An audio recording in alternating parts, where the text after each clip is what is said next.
बच्चे आप partnership accounts कर रहे हैं। मैं थोड़ा ये करवाता सीगा पार्टनरशिप की है, ये किहड़े फीचर्स है, ठीक है। आई होप तुसीं कर लिया होएगा।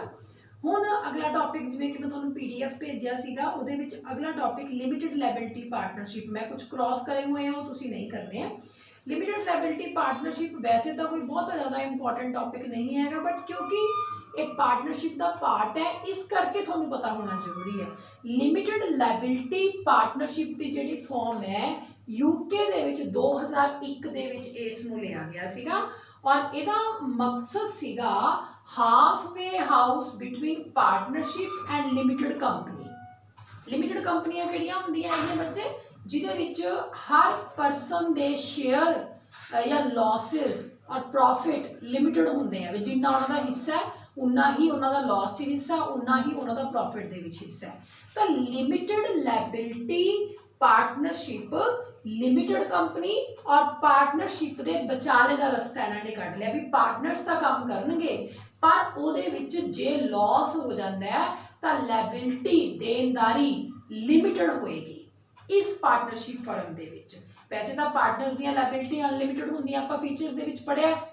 आप पढ़िया भी जो काम बंद हो जाए तो उन्होंने परसनल एसेट भी बिक जाती है, पर जो फर्म LLP दे विच है, लिमिटेड लायबिलिटी पार्टनरशिप दे विच है, तो लिमिटेड लायबिलिटी पार्टनरशिप के अंडर जो है वो जिन्हें भी पार्टनर्स काम कर रहे हैं उन्होंने जी देनदारी है at the time of winding up of the company, जब कंपनी बंद होती है, पार्टनर्स की जी देनदारी हैगी है वो लिमिटेड होएगी। एक पर्टिकुलर रिटर्न उन्होंने एग्रीमेंट होएगा, उस अकॉर्डिंगली उन्होंने लायबिलिटी लिमिटेड होएगी, ठीक है।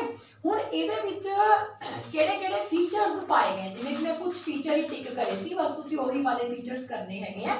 पहला फीचर है बॉडी कॉरपोरेट होंदी है, इहदे विच जिन्ने भी LLP दे विच काम कर रहे मैंबर्स हैगे हैं वो एक लीगल एंटाइटी के अंडर काम करते हैं, और इन्हां दा जिहड़ा प्रीपैचुअल सक्सैशन होंदा है। प्रीपैचुअल सक्सैशन का मतलब है कि ये फर्म लगातार चलती रहती है। इहदे विच कुछ पार्टनर्स स्टेबल होंदे हैं, कुछ पार्टनर्स जिन्हां दा हिस्सा घट होंदा है वो आई जाते हैं जाई जाते हैं, उन्हां दे आण जाण नाल LLP नूं कोई फर्क नहीं पैंदा, लगातार ये काम करती है।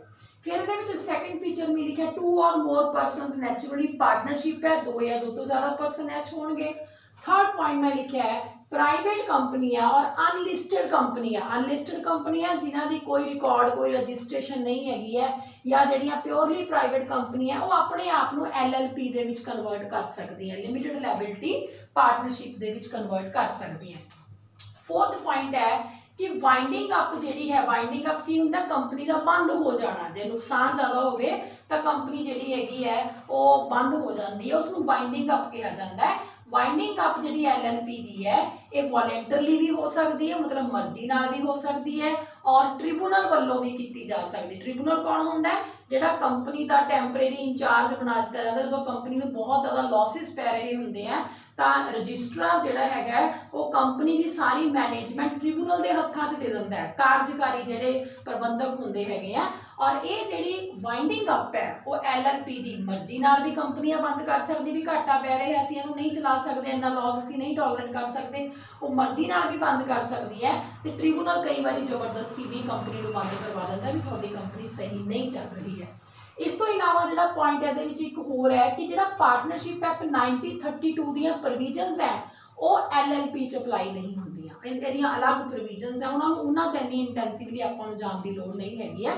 तो LLP फर्म दे विच 1932 का पार्टनरशिप एक्ट दीयां जिन्नियां भी प्रोविजनस है वो अप्लाई नहीं होंदियां।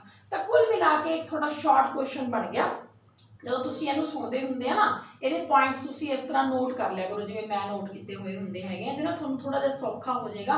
या मैं करदी हां भी इहदी एक पिक खिच के तुहानूं अलग तो भेज दिया करूँगी। तो पहला क्वेश्चन तुहाडा इंपॉर्टेंट बन गया, LLP शॉर्ट नोट बन गया। LLP की है, LLP की है it is a half way house between the partnership and limited company. की है फीचर है, एक बॉडी कॉरपोरेट है, 2 और मोर पर्सनस है, प्राइवेट ते अनलिस्टेड कंपनियां अपने आप को LLP च रजिस्टर करवा सकती हैं, वाइंडिंग अप इहदा मर्जी नाल भी ये कर सकती हैं, ट्रिब्यूनल भी जबरदस्ती इन्हों बंद कर सकता है। तो 1932 दीयां जिहड़ियां पार्टनरशिप एक्ट दीयां प्रोविजनस है इन्हां ते अप्लाई नहीं होंदियां, ठीक है। हुण अगला टॉपिक आ गया बेटा पार्टनरशिप डीड। ਡੀਡ ਜਿਹੜਾ ਹੈਗਾ ਉਹਦਾ ਮਤਲਬ ਹੁੰਦਾ ਐਗਰੀਮੈਂਟ। ਪਾਰਟਨਰਸ਼ਿਪ ਡੀਡ ਦਾ ਮਤਲਬ ਕੀ ਹੈ? ਐਗਰੀਮੈਂਟ। ਹੁਣ ਜਦੋਂ ਪਾਰਟਨਰਸ ਕੰਮ ਕਰ ਰਹੇ ਹੈ, ਮੈਂ ਤੁਹਾਨੂੰ ਦੱਸਿਆ ਸੀ ਵੀ ਰਿਟਨ ਐਗਰੀਮੈਂਟ ਜ਼ਿਆਦਾ ਪ੍ਰੈਫਰ ਕਰਿਆ ਜਾਂਦਾ, ਵੈਸੇ ਐਗਰੀਮੈਂਟ ਰਿਟਨ ਔਰ ਔਰਲ ਹੋ ਸਕਦਾ ਹੈ, ठीक है। तो पार्टनरशिप डीड की है, partnership deed is an instrument, किया है एक इंस्ट्रूमेंट है signed by partners for defining the rules and regulation of the firm. Partnership deed एक ऐसा इंस्ट्रूमेंट है जिन्होंने सारे पार्टनर्स बैठ के साइन करते हैं। ਉਹਦੇ ਚ ਕੀ ਲਿਖਿਆ ਜਾਂਦਾ ਹੈ ਵੀ ਪਾਰਟਨਰਸ਼ਿਪ ਫਰਮ ਜਿਹੜੀ ਕੰਮ ਕਰ ਰਹੀ ਹੈ ਉਹਦੇ ਕਿਹੜੇ ਰੂਲਸ ਹੈ, ਕਿਹੜੇ ਰੈਗੂਲੇਸ਼ਨਸ ਹੈ, ਕਿਹੜੇ ਨਿਯਮਾਂ ਦੇ ਤਹਿਤ ਉਹ ਪਾਰਟਨਰਸ਼ਿਪ ਕੰਮ ਕਰੂਗੀ। ਉਹ ਰਿਟਨ ਐਗਰੀਮੈਂਟ ਜਿਹੜਾ ਸਾਈਨ ਕਰਿਆ ਜਾਂਦਾ ਹੈ ਉਸ ਨੂੰ ਆਪਾਂ ਪਾਰਟਨਰਸ਼ਿਪ ਡੀਡ ਕਹਿੰਦੇ ਹਾਂ। ਕਲੀਅਰ ਹੈ ਬੱਚੇ? ਹੁਣ ਪਾਰਟਨਰਸ਼ਿਪ ਡੀਡ ਦੀ ਕੀ ਇੰਪੋਰਟੈਂਸ ਹੈ? ਇੰਪੋਰਟੈਂਸ ਆਫ ਪਾਰਟਨਰਸ਼ਿਪ ਡੀਡ, ਪਹਿਲਾ ਫਾਇਦਾ ਇਹਦਾ ਇਹ ਹੈ ਕਿ ਇਹਦੇ ਵਿੱਚ ਰਾਈਟਸ ਐਂਡ ਡਿਊਟੀਜ਼ ਕਲੀਅਰ ਹੋ ਜਾਂਦੀਆਂ ਵੀ ਕਿਹੜੇ ਪਾਰਟਨਰ ਦੇ ਕਿਹੜੇ ਰਾਈਟ ਹੈ, ਕਿਹੜੇ ਪਾਰਟਨਰਸ ਦੀਆਂ ਕਿਹੜੀਆਂ ਡਿਊਟੀਜ਼ ਹੈ। ਇੱਕ ਪੁਆਇੰਟ ਦਿੱਤਾ ਹੋਇਆ ਤੁਹਾਡੀ ਬੁੱਕ ਵਾਲੇ ਨੇ, ਮੈਂ ਇੱਥੇ ਮੇਰੇ ਤੋਂ ਰਹਿ ਗਿਆ, ਕਿ ਲੀਗਲ ਡਾਕੂਮੈਂਟ ਬਣ ਜਾਂਦਾ। ਜੇ ਸਾਡੇ ਨਾਲ ਕੋਈ ਪਾਰਟਨਰ ਚੀਟਿੰਗ ਕਰਦਾ ਹੈ ਤਾਂ ਇੱਕ ਲੀਗਲ ਡਾਕੂਮੈਂਟ ਸਾਡੇ ਕੋਲ ਬਣ ਜਾਂਦਾ, ਆਪਾਂ ਉਹਨੂੰ ਕੋਰਟ ਲਿਜਾ ਸਕਦੇ। ਦੇਖੋ ਜੀ ਪਹਿਲਾਂ ਇਹਨੇ ਆਹ ਗੱਲ ਕਰੀ ਸੀ, ਹੁਣ ਇਹ ਇਸ ਗੱਲ ਤੋਂ ਮੁੱਕਰ ਰਿਹਾ ਹੈ, ਤਾਂ ਲੀਗਲ ਸਾਡੇ ਕੋਲ ਇੱਕ ਡਾਕੂਮੈਂਟ ਆ ਗਿਆ ਜਿਹਨੂੰ ਆਪਾਂ ਕੋਰਟ 'ਚ ਜਾ ਕੇ ਚੈਲੰਜ ਕਰ ਸਕਦੇ ਹਾਂ। ਥਰਡ ਸਾਨੂੰ ਫਾਇਦਾ ਹੁੰਦਾ ਹੈ ਕਿ ਅਕਾਊਂਟਿੰਗ ਰਿਕਾਰਡਸ ਜਿਹੜੇ ਹੈਗੇ ਆ ਉਹ ਜੈਨੂਅਨ ਔਰ ਟਰਾਂਸਪੇਰੈਂਟ ਹੋ ਜਾਂਦੇ, ਕਿਉਂਕਿ ਡੀਡ ਹੋਈ ਵੀ ਹੈ।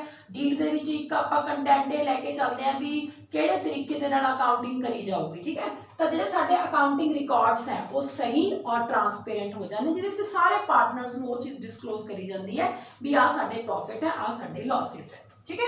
ਤਾਂ ਤਿੰਨ ਬੈਨੀਫਿਟ ਸਾਨੂੰ ਪਾਰਟਨਰਸ਼ਿਪ ਡੀਡ ਦੇ ਹੁੰਦੇ ਆ।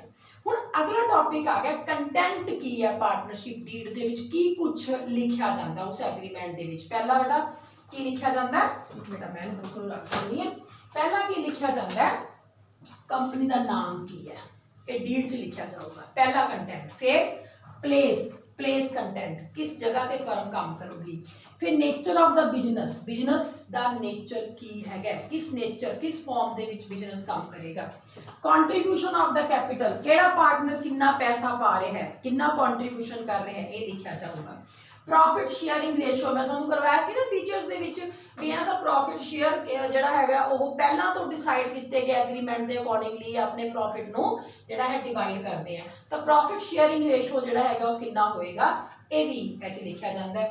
फिर इंटरस्ट ऑन द कैपिटल, अगर किसी ने उधार दिता होया किसी पार्टनर ने कंपनी नू ओहनू कितना ब्याज दिता जाऊगा, ये भी लिखा जाऊगा। इस तो इलावा पार्टनर्स दियां सैलरीज, बोनस, कमीशन कितने मिलणगे पार्टनर्स नू, ये भी सारा डीड दे विच लिखा जाता है। उस तो बाद 7th पॉइंट है method of keeping account, account किहड़े तरीके नाल बनाए जाणगे और कितनी ट्रांसपेरेंसी रखी जाऊगी, ये भी इस डीड क्लीयर करया जाता है। Valuation of the goodwill, goodwill किवें वैल्यूएट होएगी, ये भी कंटेंट च लिखा जाता है। बैंक अकाउंट बाय होम, केड़ा पार्टनर अकाउंटिंग दी डीलिंग जिहड़ी हैगी है बैंक दे नाल करेगा, ये भी कंटेंट च लिखा जाता है। रिफंड ऑफ रिटायरिंग पार्टनर, क्योंकि पार्टनरशिप च कोई पार्टनर रिटायर हो रहा है, कई बार किसी की डेथ हो जाती है या किसी ना कोई दिक्कत आ जाती है, तो रिटायरिंग पार्टनर दे जिहड़े हैगे रिफंड किस तरह करे जाणगे, उन्होंने पैसा किवें दिता जाऊगा, ये भी लिखा जाता है। इस तो इलावा अकाउंटिंग पीरीयड्स जिहड़े हैगे जिवें तुसीं आम तौर पर अकाउंटिंग पीरीयड लैके चलते हैं 1 अप्रैल तो 31 मार्च का, अगर 1 जनवरी को शुरू हो रहा तो 31 दिसंबर तक का, ये अपने पीरीयड्स किहड़े दे विच काम करनगे, अकाउंटिंग पीरीयड भी क्लीयर करया जाता है। इस तो इलावा आर्बिट्रेशन, अगर पार्टनर्स दे विच झगड़ा हो जाए तो उस झगड़े नूं कौन सुलझाऊगा, ठीक है ना, वो मैटर जिहड़े हैगे किन्ने टाइम दे विच सॉर्ट आउट होणगे, इहदे वास्ते आर्बिट्रेशन क्लॉज जिहड़ा हैगा वो भी बनाया जाता है, ठीक है। तो पार्टनरशिप डीड्स की कुछ आ गए, name, place, nature of the business, contribution of capital, profit sharing ratio, interest on capital, bonus and salaries, method of keeping account, valuation of goodwill, bank account by home, refund of the retiring partners, accounting period, arbitrations, ये सारे content है लिखे जाते हैं। ਇਹਦੇ फायदे की है, सानू क्लैरिटी आ जाती है, राइट्स पता लग जाते हैं, पार्टनरशिप डीड की होंगे, इंस्ट्रूमेंट जो सारे पार्टनर्स वालों साइन कराया जाता है। लिमिटेड लैबिलिटी पार्टनरशिप की है, यह पार्टनरशिप और लिमिटेड लैबिलिटी फर्म का विचाले का रस्ता है। तो ये सी थोड़ा अज का टॉपिक, इसनूं चंगी तरह पढ़ो, समझो, कोई डाउट है चाहे मेरे तो 10 बारी पूछो, कोई प्रॉब्लम नहीं, ठीक है बच्चे, ओके।